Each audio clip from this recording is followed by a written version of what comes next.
بسم اللہ الرحمن الرحیم۔ السلام علیکم دوستو، میں ہوں آپ کا دوست عادل ریاض اور اس امید کے ساتھ کہ آپ سب لوگ بھی خیریت سے ہوں گے آج کی نشست کا آغاز کرتے ہیں۔ آج کی نشست کا موضوع ہماری پچھلی نشست سے ہی جڑا ہوا ہے، جیسا کہ ہم نے پچھلی نشست میں ریزولوشن آف میرج ایکٹ کا سیکشن 1 اور سیکشن 2 جو ہے اس کو پارشلی ہم نے ڈسکس کیا تھا۔ سیکشن 2 کی وہ گراؤنڈز، جن گراؤنڈز کو بنیاد بناتے ہوئے ایک عورت اپنے خاوند کے خلاف ڈیزولیشن آف میرج کی ڈگری حاصل کر سکتی ہے، وہ تھی، ان کو ہم نے ڈسکس کر لیا تھا۔ آج ہم ان موضوعات پہ بات کریں کہ جن کے وقوع پذیر ہونے سے ڈیزولیشن آف میرج کی جو ڈگری ہے وہ سسپینڈ ہو سکتی ہے، سیٹیسفائڈ ہو سکتی ہے۔ اس کی سب سے پہلی گراؤنڈ اے ہے کہ جو ڈگری اویل کی گئی گراؤنڈ میں گراؤنڈ 3 پہ جو ہے کو بنیاد بناتے ہوئے جاری کی گئی ہو۔ گراؤنڈ 3 کیا تھی کہ کسی کے ہسبینڈ کو 7 سال سزا یا 7 سال سے زائد سزا کسی کمپیٹنٹ کورٹ سے دی گئی ہو، کنوکشن ہو گئی ہو، تو اس بنیاد پہ عورت جو ہے وہ اپنے خاوند کے خلاف ڈیزولیشن آف میرج کا دعویٰ دائر کرتی ہے۔ تو اگر جب تک جو ہے وہ سزا فائنل نہیں ہو جاتی تب تک سول کورٹ اس گراؤنڈ پہ ڈیزولیشن آف میرج کی ڈگری جاری نہیں کرتی۔ اس کے بعد گراؤنڈ بی کی بات کریں تو گراؤنڈ بی ہے گراؤنڈ اے کے بابت کے گراؤنڈ 1 کے بابت کے گراؤنڈ 1 میں اگر کوئی خاوند، کسی بیوی عورت کا جو خاوند ہے وہ ایک مسلسل عرصے سے لاپتہ ہے، گمشدہ ہے، اور اس کے ویئر اباؤٹس اس کے خاندان والوں کو ایک طویل عرصے سے نہیں پتا، تو اس گراؤنڈ پہ عورت جو ہے وہ ڈیزولیشن آف میرج کے لیے ڈگری لینے عدالت سے رجوع کر سکتی ہے۔ اور ڈگری جاری ہونے کے بعد اگر ودن 6 منتھ اس کے خاوند کی کوئی خیر خبر اس تک پہنچ جاتی ہے یا وہ خود منظر عام پہ آ جاتا ہے، تو ان حالات میں ودن 6 منتھ اگر وہ یہ سامنے آ جاتا ہے تو ان حالات میں جو ہے وہ ڈیزولیشن آف میرج کی ڈگری کا جو پروسیجر ہے وہ سسپینڈ کر دیا جائے گا۔ اور گراؤنڈ سی یہ ہے کہ اگر کسی عورت نے اس بنیاد پہ کہ فزیکل ڈسیبلٹی یا وہ حقوق زوجیت کو جو پورا کرنے کے قابل نہیں ہے، اس بنیاد پہ دعویٰ دائر کیا ہو اپنے خاوند کے خلاف، اور on the application of the husband کی استدعا پہ کورٹ جو ہے وہ ایک موقع دیتی ہے خاوند کو کہ ودن 1 ایئر اگر وہ کورٹ کو سیٹسفائی کر لیتا ہے کہ وہ فزیکلی فٹ ہے اور جو ہے وہ اپنی ازواجی زندگی جو ہے گزارنے کے لیے مکمل طور پر فٹ ہے، تو عدالت اگر سیٹسفائی ہو جاتی ہے اور 1 سال کے اندر یہ پروسیجر اگر وہ کمپلیٹ کر لیتا ہے تو عدالت جو ہے وہ ڈیزولیشن آف میرج کی جو ڈگری ہے اس کو سیٹسفائڈ کر سکتی ہے۔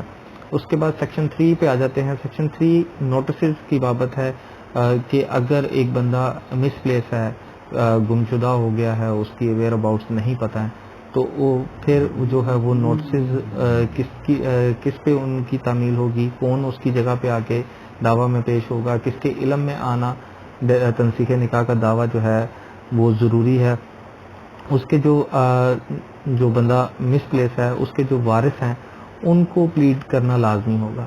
اگر خاوند سامنے منظر عام پہ موجود نہ ہے تو اس کے جو وارثان ہیں ان کو آپ دعوے میں پلیڈ کریں گے، اور اگر وارثان جو ہیں وہ زندہ نہ ہیں تو پھر آپ کی پلینٹ میں یہ بات اسپیسیفکلی لکھی ہونی چاہیے ان کی ڈیتھ کے بارے میں کہ وہ جو ہے وہ اب زندہ نہ ہے۔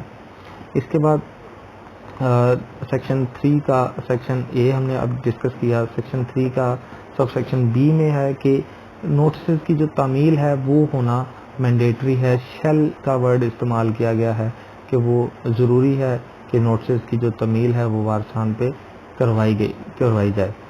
دعویٰ میں جو سیکشن 3 سب سیکشن سی کی جو بات ہے اس میں یہ بتایا گیا ہے کہ دعویٰ میں جو وارثان ہیں، ایئرز ہیں اس خاوند کے جو مسپلیس ہے، تو ان کو پوری طرح سے عدالت کے سامنے اپنی بات کرنے کا حق حاصل ہوگا۔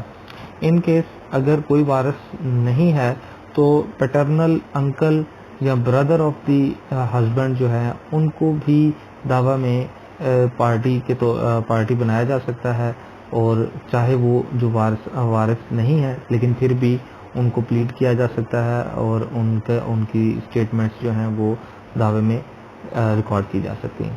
اس کے بعد سیکشن 4 کی بات کرتے ہیں. سیکشن 4 میں جو ہے وہ کنورژن آف فیتھ کی بات کی گئی ہے کہ اگر کوئی عورت اسلام کو ترک کر کے کسی اور دین کو اور جو مذہب کو وہ جوائن کر لیتی ہے تو اس کے اوپر اس ریزولوشن آف میرج ایکٹ کا اطلاق نہیں ہوتا.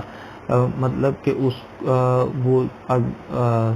اس کے بعد وہ چاہے تو وہ جو سیکشن 2 میں جو دی گئی گراؤنڈز ہیں جن کو بنیاد بنا کے وہ کوئی بھی عورت اپنے خاوند کے خلاف ریزولوشن آف میرج کا دعویٰ دائر کر سکتی ہے. سیکشن 2 کی کسی بھی گراؤنڈ جو اس کو سوٹ کرتی ہو اس کو بنیاد بنا کے وہ دعویٰ دائر کر سکتی ہے اور ریزولوشن آف میرج کی ڈگری لے سکتی ہے.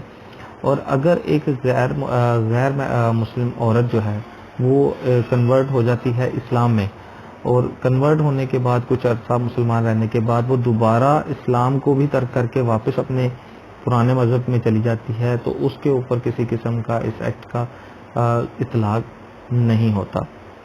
اس کے بعد سیکشن 5 ہے ریزولوشن آف میرج ایکٹ کا. وہ ڈاور کے متعلق ہے کہ ڈاور کے متعلق کوئی رائٹ جو ہے وہ عورت کا افیکٹ نہیں کرتا, وہ رائٹ جو کہ مسلم لاز میں عورت کو گرانٹ کیا گیا ہو. تو یہ تھا جناب آج کا ہمارا ٹاپک. کچھ ٹاپک جو سیکشن 1 اور 2 کو پارشلی ہم نے لاسٹ اپنی سیٹنگ میں ڈسکس کر لیا تھا. آج ہم نے سیکشن 2 کی ریمیننگ سیکشن 2 کے ریمیننگ جو ہے سب سیکشنز کو ڈسکس کر لیا. سیکشن 3, 4 اینڈ 5 کو ڈسکس کر لیا. یہ ایک چھوٹا سا ایکٹ ہے لیکن بڑا ضروری ہے. اس کا علم عام لوگوں کو بھی ہونا چاہیے. پوری کوشش کرتا ہوں کہ آپ تک جدید سے جدید جو لا پوائنٹ ہے وہ ڈسکس ہوتا رہے آپ کے ساتھ اور آپ کے علم میں بھی اضافہ ہو. ہمیں بھی آپ لوگوں سے سیکھنے کا موقع ملتا ہے. اور اللہ پاک آپ کو خوش رکھے. دعاؤں میں یاد رکھیں. اللہ پاک آپ کا اور میرا حامی ناصر.